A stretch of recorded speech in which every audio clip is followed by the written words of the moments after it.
But like, it was always funny. Is I'd have these like, oh man, what are we doing down here? Is it gonna work? And then I'd go to the beach and be like, oh yeah, we're fine, we're good. Just need to go surfing to feel better. Go to the beach. Oh, we're good. This is perfectly fine. We'll figure it out. Well, I feel like we have to go back to, like, why did we come here? You know, we came here for land, space, a better schedule for you, more time together as a family, a farm by the beach, like a more low-key, like, way of life, a quiet, safe town. Like, we have to go back to, like, our goal list and, like, remember that's why we're here. So if we get frustrated, like, oh, we still haven't made as many friends as we thought, or like there's not as much for like the kids to do as we had hoped, like we have to go back to like, well, we wanted a small town, like, and that's gonna take time, you know.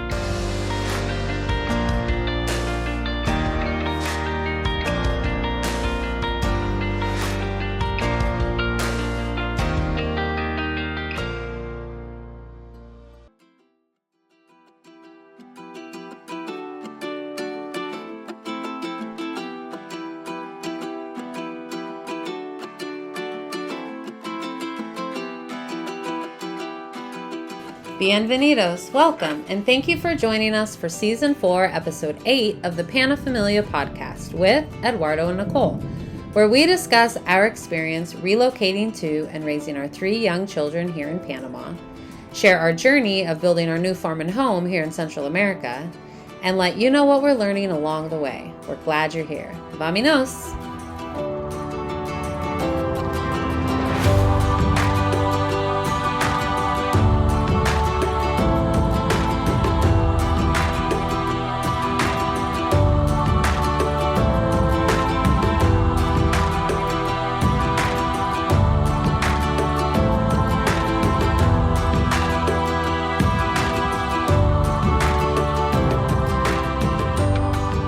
Welcome everyone.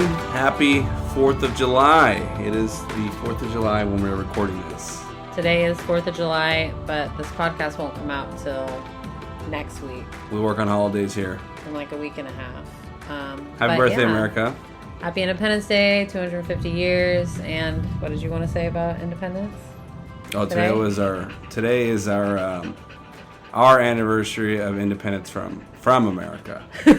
Independence from America. And there's a huge storm coming in, so we might have to like stop and go check on stuff. And you might hear thunder in the background. So that's very setting the mood. Setting the mood for like, I just remember the first storm we experienced here, you know, after coming from California, where like you don't get storms like this ever. And it was just insane. And thanks to the power of editing, we're back. We just had a crazy storm roll through, so we had to go operation. Check the windows. Check the windows and don't let anything get super soaked. It was like a 15-minute hurricane. Yeah. Oh, man. There's still a lot of lightning and thunder, but the wind has calmed down a bit. I don't know if you can hear that one on the podcast. The dogs are so scared. Hey guys, we're recording a podcast, okay? When the thunder comes, like shake the window. I know, dude. I still don't want it when it thunders. Alright, so today we just wanted to celebrate, talk a little bit about living in Panama for 3 years now. I mean, yesterday, July 3rd, was the anniversary of the day we left California, and then July 4th is the anniversary of us arriving in Panama. So we're gonna just talk a little bit about that day. We have before, but it's just kind of... It's always comical to go back.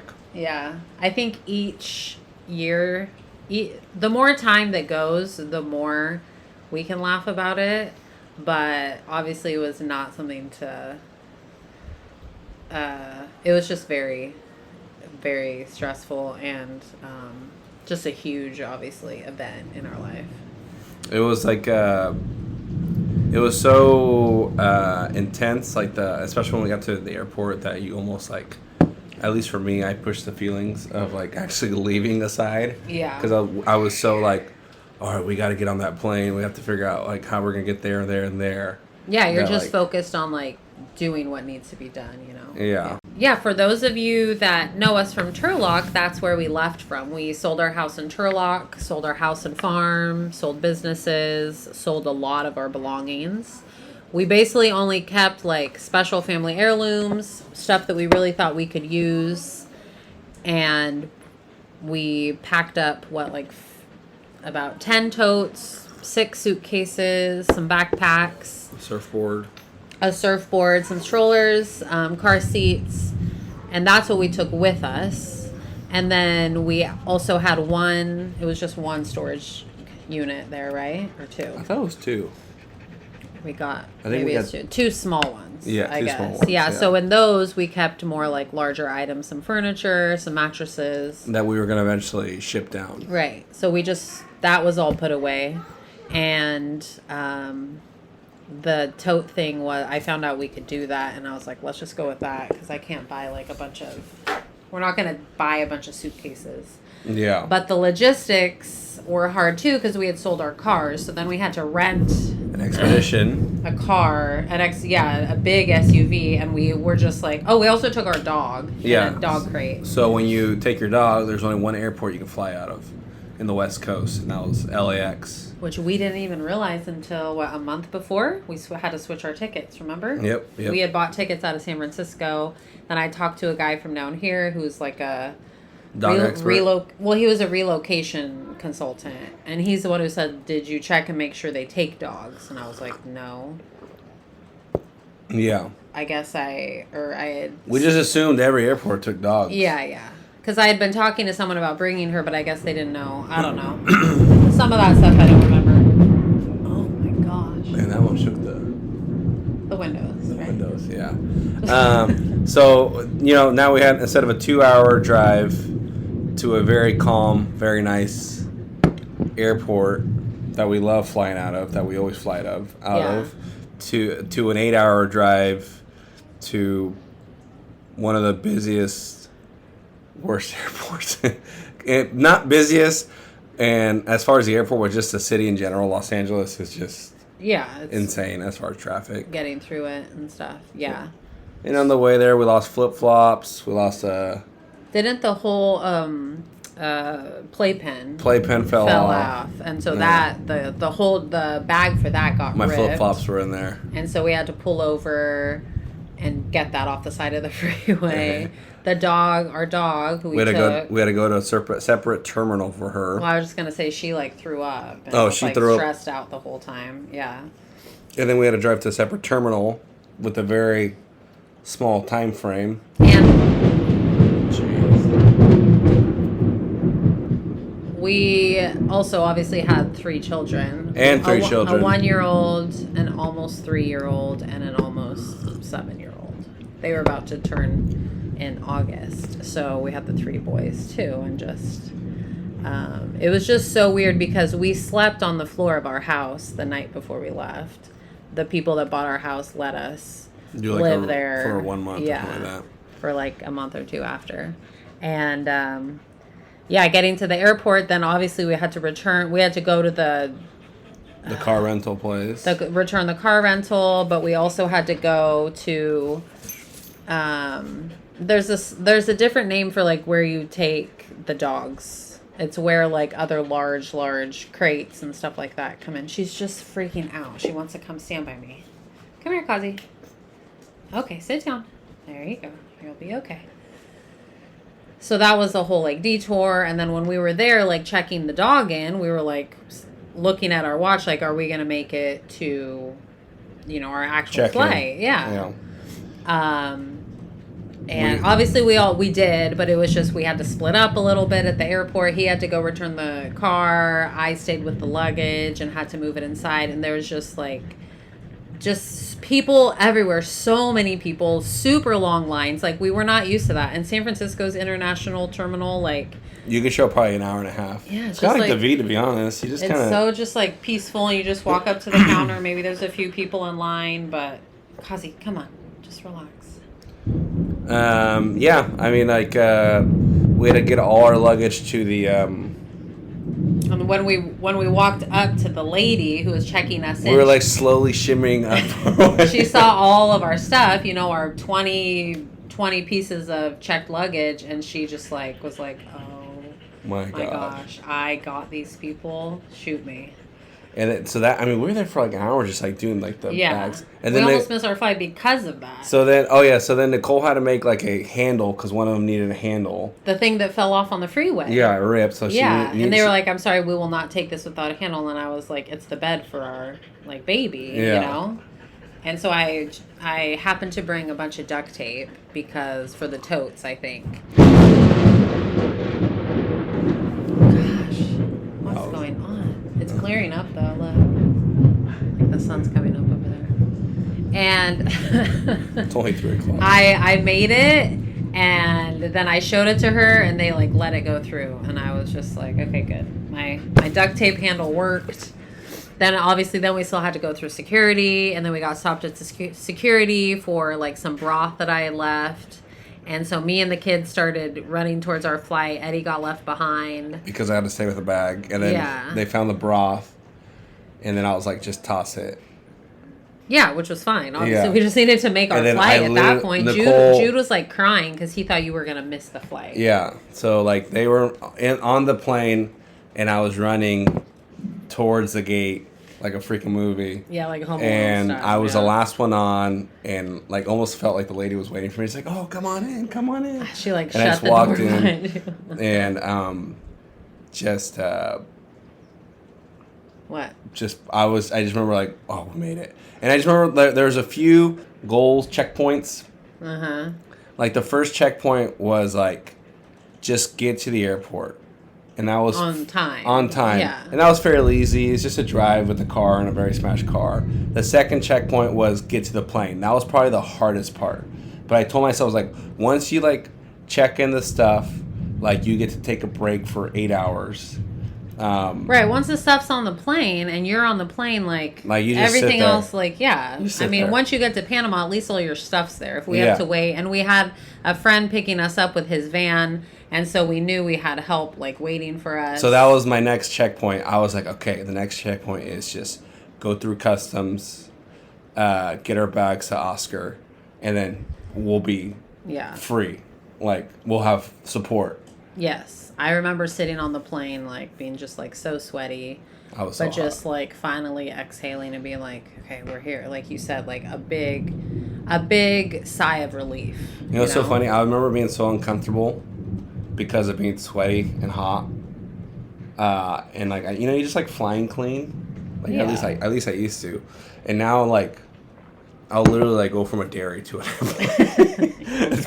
I don't even care anymore, and I feel like that was like the first like, oh, this is how you're gonna be traveling, just freaking. Well, you, not me, but yeah, because you travel so much, Yeah. But I remember being so hot and sweating, just like, man, I'm just like, I don't. And it was an overnight flight. It was an overnight flight. So then it was like, okay, let's try and sleep, get the kids to sleep, so we're not all like exhausted. But yeah, then we made it here, and I think there was a few things that didn't make it, and so we had to get flown to David, and we picked him up a couple days later. But we made it. Our friend picked us up. He had a big van, put everything in it, and then we drove. So Panama City's, like we've said before, like 6 hours from where we were renting a house, where we live now in Las Lajas. So then we still had like the cross country drive, but we didn't have to drive, which was nice. Yeah. And we had someone driving who like knew How to get out of the city was the hardest thing. Now we're pros, but at the time we were. But we didn't have to. Yeah, we didn't have He to. did. That, and so we were kind of. I mean, we're all zonked out on the. Yeah. On the van. Yeah. And then we got to the beach house that we were renting. I remember it was so humid and stuffy in the house. Yes. And I was just like, ugh. This is our life. And we have a history too of showing up to these tropical places, whether was this trip or on vacation, because we used to always fly in the winter. So we show up to like Costa Rica or Panama in pants, and then we'd all just go. So we went to the stuff and we're like, well, let's just go to the beach. Just to kind of. Right, yeah, after we took all our stuff inside. Yeah. So we went to the beach in our jeans. Well, at that point, it was just like, just accept it, you know? Yeah. But yeah, we all walked to the beach because it was like, I think we got here around like 3, maybe. Yeah. And we walked to the beach, and I just remember, you know, my stomach was just still in knots. And I was like, well, we're here. There's no going back, at least not anytime soon. All our stuff's here. This is where we're supposed to be, right? Like, we didn't say it to each other, but later on that night. I remember, yeah, we got to the bed and we're like, do you feel how I feel? do you feel like, yeah. I'm like, yeah, a little nervous, which is fine. I think nervous is well, good. yeah, if we weren't, it would be weird. Yeah. And I'm like, I can't believe we did it. Like, we literally don't own anything. Oh, man, yeah. And within like a few days, we were like, the excitement had kind of set in because we immediately started, you know, looking at properties. So I think that really helped. We weren't just like hanging out, seeing if we liked it. yeah, I think we were looking at properties within like 5 days. Yeah, I was looking at pictures today, and there's a picture of us looking at the La Haste Tole property on like July 7th. So it was like 3 very, days. yeah, we very didn't soon. waste any time, got right on it. And the rest is history. Now we're here. Yeah. So A lot has happened since then. a lot has happened. I'm Yeah. going to ask you a question. Okay. Do you regret moving here? No, I don't regret it. That was a silly question. If I said yes, what would you say? I guess we're selling the property. No, I don't regret it at all. Not only am I glad that we listened to our calling and did it, but I'm also glad we did it at that time, because I think it was like a real big timing thing too, as far as like the housing market, getting in here, the kids, like Yeah, I with feel like their they were a age. better age. Jude was really the one who had a really tough time, and after about 4 months he Acclimated. yeah. Yeah. But I mean, it was huge for them, you Yeah. know? And it wasn't easy. I mean, it wasn't hard either. We weren't refugees, you know. It was just, you know. Right, exactly. We chose this. We chose we this. chose to put ourselves into this situation. We didn't have to come We here. chose this move transition, and there was days where definitely didn't think it was going to work out, but we just kind of kept sticking together and keeping an eye I on the never thought that. You thought Well, I that? felt scared sometimes. Oh man, we're not going to make it. Oh, I never thought that. I knew we'd be okay. I like being dramatic. Yes, you do. Well, you like saying stuff that like I'm like, I never said that, or I never thought that. Yeah. Well, I guess I never really thought it, but it was still what if we don't make it? Well, yeah, I mean, there was eventually we got to a point where like your job wasn't like your new job wasn't where you thought it was, and you would say stuff like, you know, I guess I'm just gonna have to go back and breed cows, you know. In And I was Florida. like, and what? And then where do we live? Where does that leave us? You know. And so yes, he does say dramatic things, and I'm just like, it's funny because I feel like you are an emotional rock for me. Uh-huh. Like you're a strong port where I can park my ship in stormy waves, Yeah. and you'll always just say, don't worry, like it's gonna work out, you know. But then on the flip side of that, you'll have these times where you say these like super dramatic, like negative things, and I'm like, are you just saying that to get a reaction, to be funny? Because like I feel like 10 minutes ago you were like, don't worry baby, like everything's gonna be okay, I'm here for you, you know. And then other time, I mean, I guess it's the balance of and then when you are being weird and dramatic like that, I'm like, relax, like it's fine, It's a yin and the yang. we're where we're supposed to be. So I guess we take turns like being each other's emotional Yeah. steady rock or Yeah. something. Yeah. Because you will say stuff, and I'm like, I do say a lot of Where is things. this coming from? I've predicted the fall of the stock market probably 20 times. Stupid. I was wrong every time. I've predicted us failing Out here? out here. Oh no. No, I never did that. I figured if we put our minds to it, Yeah. it'd be fine. Yeah. You know. Yeah. I mean, you just gotta put a little hard work and sweat and blood and tears and with the grace of the Lord. Yeah, yeah. And lots then of prayer, and I know other people were praying for us. I think so. That like we'd be okay over here, or maybe they were all like, maybe they had a voodoo doll. I don't know. Sometimes I wonder. I think we've asked each other this before. Like, what do you think most people thought when we told them? Like, do you think most people thought like, they'll be back? Oh, for sure. They'll be back. I mean, yeah, for sure. And now like we're like, 3 years, still not back. Yeah. No plans to come back. No plans to come back. But like, it was always funny is I'd have these like, oh man, what are we doing down here? Is it gonna work? And then I'd go to the beach and be like, oh yeah, we're fine, we're good. Just need to go surfing to feel better. Go to the beach. Oh, we're good. This is perfectly fine. We'll figure it out. Well, I feel like we have to go back to like, why did we come here? We came here for land, space, a better schedule for you, more time together as a family, a farm by the beach, like a more low key like way of life, a quiet, safe town. Like we have to go back to like our goal list and like remember that's why we're here. So if we get frustrated, like, oh, we still haven't made as many friends as we thought, or like there's not as much for like the kids to do as we had hoped, like we have to go back to like, well, we wanted a small town, like, and that's gonna take time. I mean, I always try to remind myself of this, even in Turlock, as like an adult that got married and started a family, that wasn't just hanging out with like friends from high school. It took me a good like 5 years into marriage to like really find, and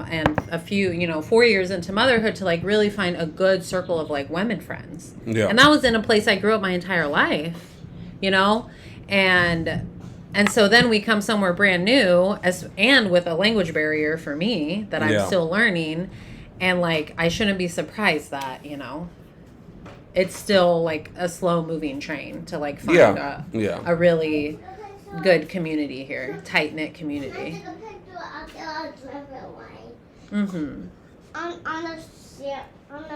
Sorry, y'all. Okay, so yeah, and I guess as long as our main goals are being reached, everything else we're just slowly working on.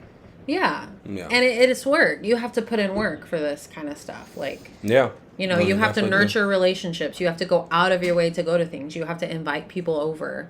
You have to like find other kids to invite them over to play with your kids. Like we're not just throwing our kids in school and getting the easy friends that way, which would be easy,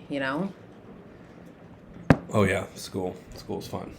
I mean, we tried it and then it was just like, no. This wasn't for us. Yeah, it wasn't for him. Wasn't for Jude. So let me ask you this, because you've been traveling a lot. Especially all over, this part of the world. Are you still certain? Are you still happy with your choice, with our choice to choose Panama as where we relocated? That's a good question. And I think just the more I travel, the more I feel confirmation that this is the right place for the goals that we have. Right. For the life that we're trying to live. The only white whale, the Moby Dick of countries, cities, was Uruguay. Right. Are you saying before you visited? Before we visited. Yeah, that was kind of silly. You were like, I don't know. Uruguay looks pretty cool. And when I visited, I loved it. But I was like, this would be a really cool place to visit. But I don't know if I'd want to live here because it doesn't meet the goals. But I love the country. I love that country. It's probably one of my favorite places to visit outside of Panama. But, like, I haven't found a place that has met all my goals. There's been places that met a couple of the goals, but nothing that hits all of them like they do here. Right. and I'm and especially since we've finished the house, we've built the farm. We have a lot going on here. We have traditions that we're doing now. I don't see us ever. Yeah. I don't going somewhere else for now. Oh, like looking elsewhere. Looking somewhere else. Yeah. Like, all right, we've been here 5 years. Let's try and sell it and move. Yeah. No, that's not in either of our. That was always in the joke with Nicole. Like, well, I guess you would say that. In the beginning, someone comes up to us and offers us, $1 million. $1 million, I'll we'll sell them. We'll go somewhere else. Yeah. And then the longer we've been here, I was like, I know, I'm cool. And what would I always say to you when you would say that? She would scowl at me. I would say, where are we gonna go? Where are we gonna go? Is $1 million really that much money? First of all, to cover like what we've built here, and number two, where are we gonna go? Yeah. Like we found our. Yeah, no, we found our. That's exactly what I mean. That's there's tons of places that are really cool, and I love it. I mean, Peru, Uruguay, Brazil. They're all great in their own way, but they don't have everything that we wanted. Right. And I just feel just like it's like the perfect spot. I'm so glad it came into our radar.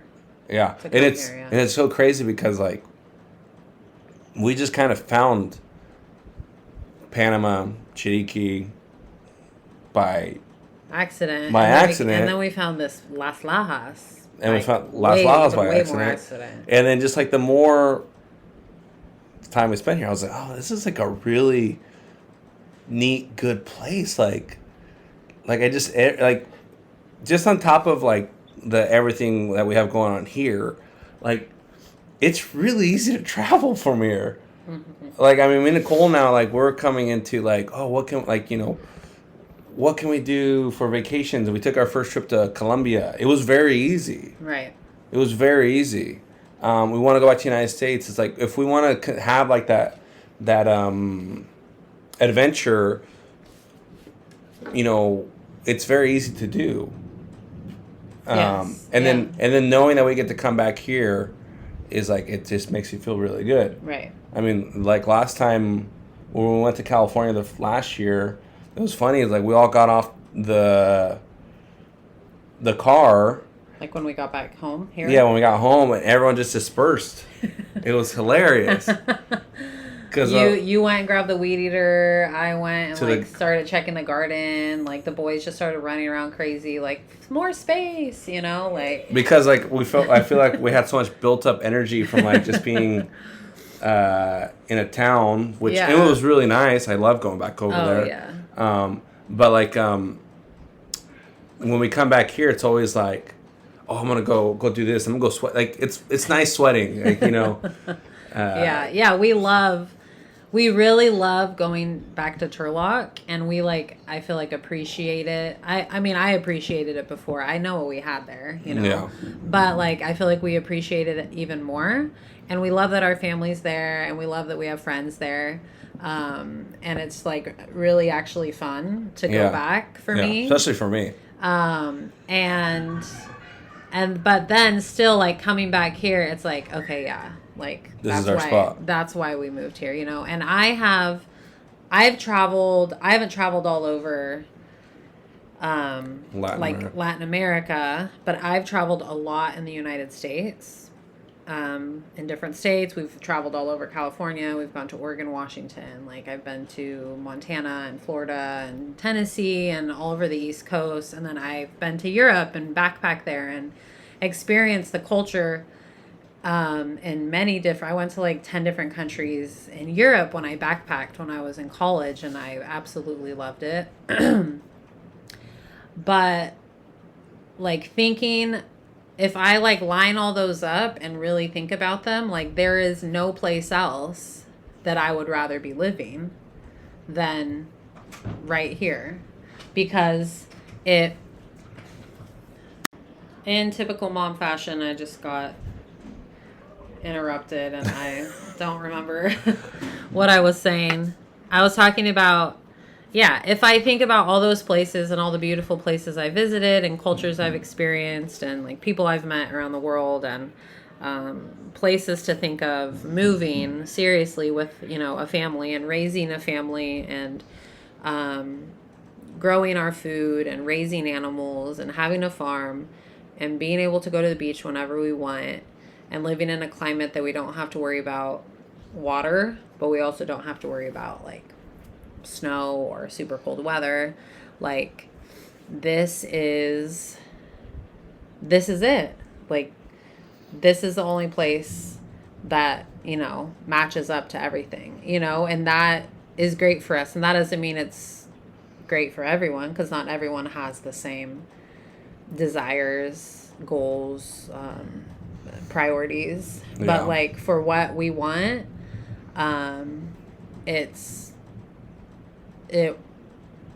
it was the one that stood out, and like 3 years later now it has lived up to everything and more, you know. Yeah. And I think the biggest thing that I like about living in Latin America, and it's something that I got a taste of it when I was very young in Mexico, and it reminded me when I went to Europe for the first time about a month ago, and it's almost too organized. Like it's too nice.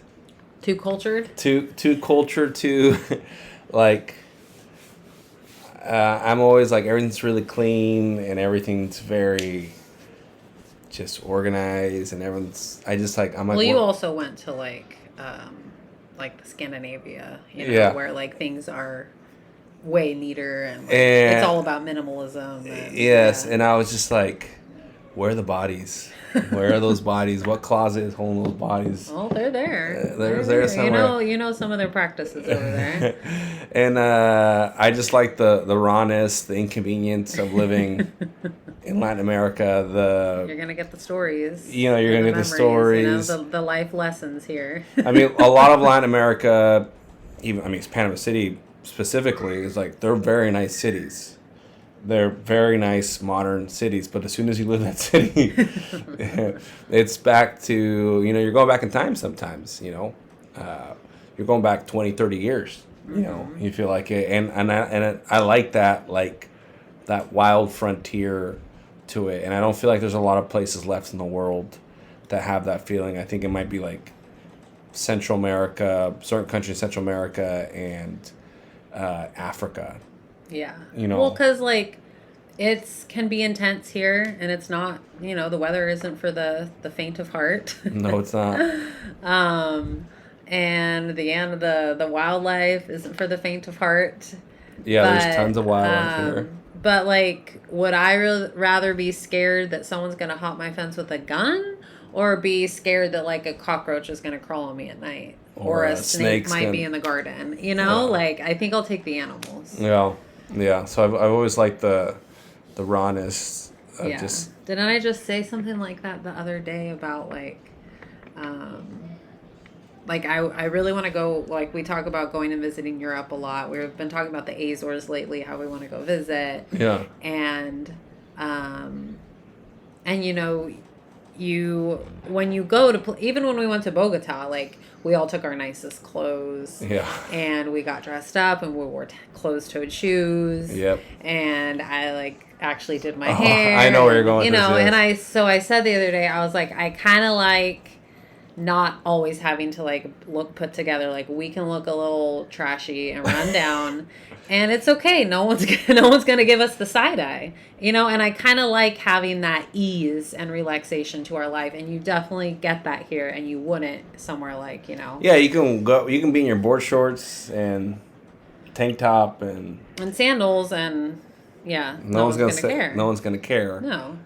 Where like if you're in the city, you know, people are gonna look at you. Yeah, you always have to kind of be dressed up a little bit. Yeah, but it's been a fun 3 years. I'm very proud of what we've done with the farm. I'm proud of what we've done as a family. Can you think of like a super memorable, funny, something that happened that like really stands out to you in the past 3 years? Like a story that maybe we haven't said on here, or Just something that like really stands out. I'm trying. Just living in Panama. Anything, the house, the farm, like living here, something that's happened. I mean, the protests were crazy. The freaking highway being shut down for 6 weeks. I think the protest was probably the most. I wasn't nervous. I wasn't scared because they weren't like violent protests, but it was just like, what? Why? This can happen. Like this can happen? You're allowing this to happen for 6 weeks? They can just shut down the country. It was kind of just like a 6-week vacation. It felt like. Yeah, but starting to get concerned about drinking water. Yeah, and drinking water, stuff like that. Because like with COVID, like yes, everything was shut down, but like they still let like supplies through and stuff. Yeah. Like this, like nothing was getting through. Yeah. I was saying the protests. We already talked about the protests. Yeah. I just think that like the day in and day out comedy that we like are not used to. You know, like I like one is like I've gotten very aggressive with honking. Like I honk like crazy. He used to never honk. I used to never honk, ever. And now I honk because like everyone honks at you. Everyone honks at me for no reason. For no reason. Not here in Las Lajas. Not in Las Lajas, like in yeah, David. Yeah. And so I just honk back, and I just now I'm just as aggressive as them. You know, if they do one little error, like you know, like in California, if I saw someone do something that was. Like if they slammed all their brakes in front of you or something. No, not. I feel like here, even if you rolled a stop in California, you're like, oh, that guy rolled a stop, but you would never, honk. Here, if you roll a stop, they're gonna honk you. Or if you don't go immediately when you're supposed to go, you don't go immediately. Or if you do a U-turn where you're not supposed to do a U-turn, it's like they're like the undercover police. Mm-hmm. Where it's like, man, I'm just trying to turn around. It's a safe U-turn, and now I just I honk all the time. I'm a very aggressive honker, and I wouldn't have any other way. Yeah, we're really happy here, and it's not without its challenges. And, we still have stuff we're working on and things we want to do and goals we want to accomplish. And the boys are still obviously very young and still have a lot of growing up to do here and Spanish to learn and more connections to make. But we're really grateful for where we're at. And if you can go back to Nicole on this day 3 years ago, what would you tell her? I would just say, you're on the right track. It is going to work out. All these dreams that you have, they're going to come true and better, and just, stick with it. It's going to be okay. Okay. It's going to work out. I mean, that's basically what I'd say, I'm from the future, and it's going to work out. I'm not going to tell you everything, but you don't want to. No, because you can't use it. And you? Same thing or what? I would tell myself, don't eat any Mexican food in Panama. Don't waste your time. Just wait till Nicole starts cooking it in 2 years. Just wait until Nicole starts cooking it in 2.5, 3 years to cook Mexican food. Yeah, that's what I would tell myself. You're going to get really good at cooking Mexican food. So what do you, I think your biggest improvement is you're an amazing cook. You really stepped out of your... Yeah, that's probably the skill that I've... yeah, I think cooking is probably one of the things that cooking and learning about all the local flora and fauna. Yeah. That was a big goal of mine. You guys know every tree. Yeah, I've learned a lot about the trees. Well, because I want to learn and I want to know what to put here, Yeah. Yeah. Being able to kind of read the storms too. That's become an art.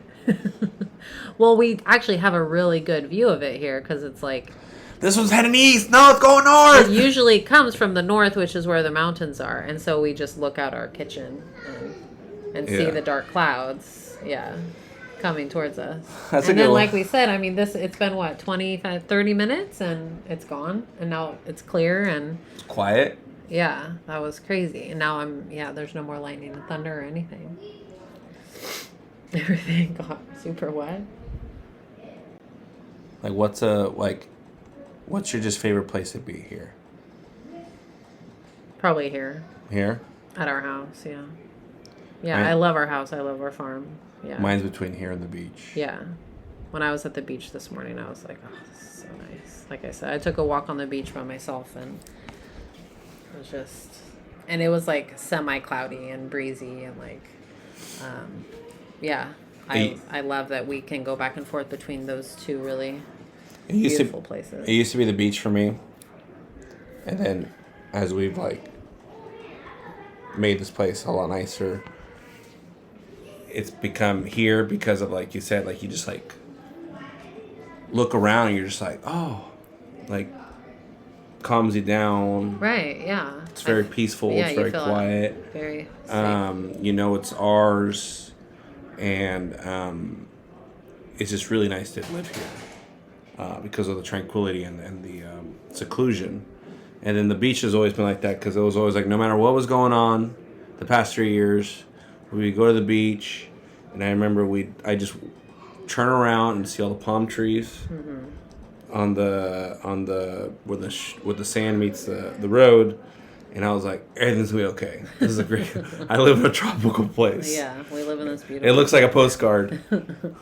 Yeah, the beach was a very kind of like getaway when we lived in a tiny apartment and we had like a house in the middle of construction, and then when we lived in our house and it was still being worked on and we never felt like we had any privacy or alone time, and but yeah, now there's just like so much about this, whether it's like walking up the road or sitting in the terraza, or taking like a hike to the other side through the creek, or going down to the creek beach, or sitting inside when we want to take a break and looking out the window at the flowers, or cooking in the kitchen, seeing the boys just like expand their circle of comfort. Like they now have like places around the farm outside of our enclosed yard area where they go. Like watching them ride their bikes the other day, they were like riding their bikes up and down the hill and just like becoming more adventurous around here. Is just, it makes me like so happy, and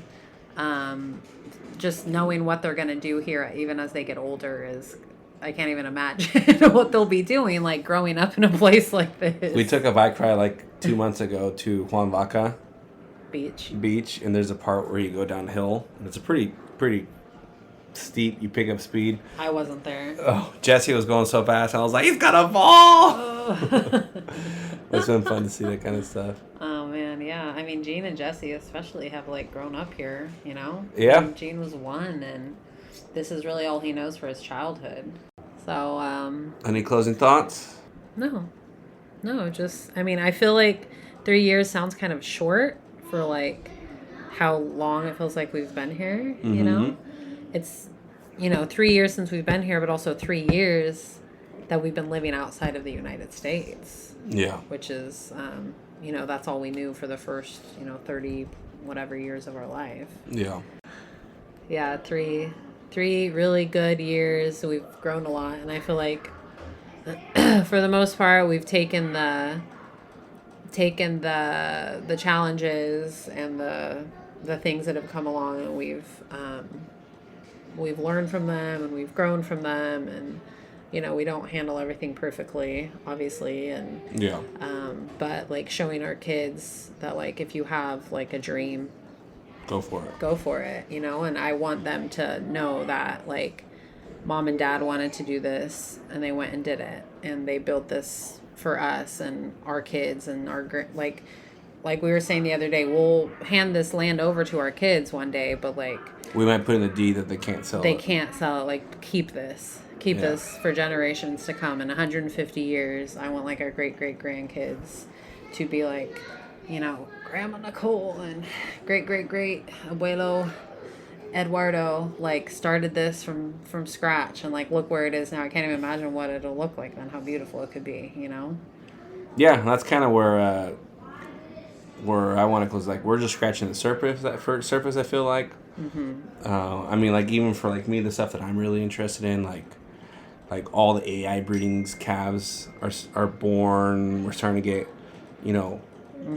we're starting to get more of those versus the cows that we bought. Right. And Yeah, just that's really just kind seeing of that's getting started. Yeah. all the ideas that we have. Like, we're just scratching the surface, I feel like, and it's just been fun the whole ride. And we had I think my favorite thing about this was like we had a rough outline of the plan for here when we moved here, but at least for me and Nicole, one thing she learned when she married me is like, I'm shoot from the hip. I don't really like plan, and which I do, which you do. Much. So I think that's why it's worked out so well. Nicole's been very good about like keep us on track, and then I'm just like shoot from the hip. Where are we going now? Yeah. I have so many drawings and lists and plans and stuff that. Yeah, it's a good thing she was here for the house, because I don't even know how I would have built a house. Just bathroom and a bed. And a bed. We're good, right? Oh yeah, kitchen. Oh, and a kitchen too. All right, guys. Thanks for listening. Thanks for following along on our journey. It's fun to share it. If any of you are thinking about, getting up and out, wherever that may be too, like, we wish you the best, and just go for it. Even if you have kids, like, don't let it hold you back. Like my dad says, YOLO. Your dad. All right, happy Independence Day, and we'll talk to you next time. Adios.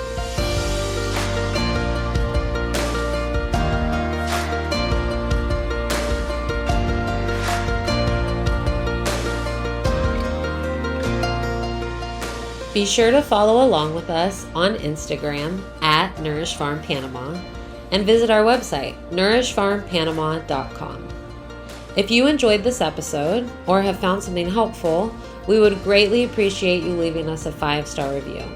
It would help our show reach more people, and it would mean a lot to us. Thanks so much for listening. We hope you enjoyed this episode, and we'll see you next time on the Pana Familia podcast. Ciao.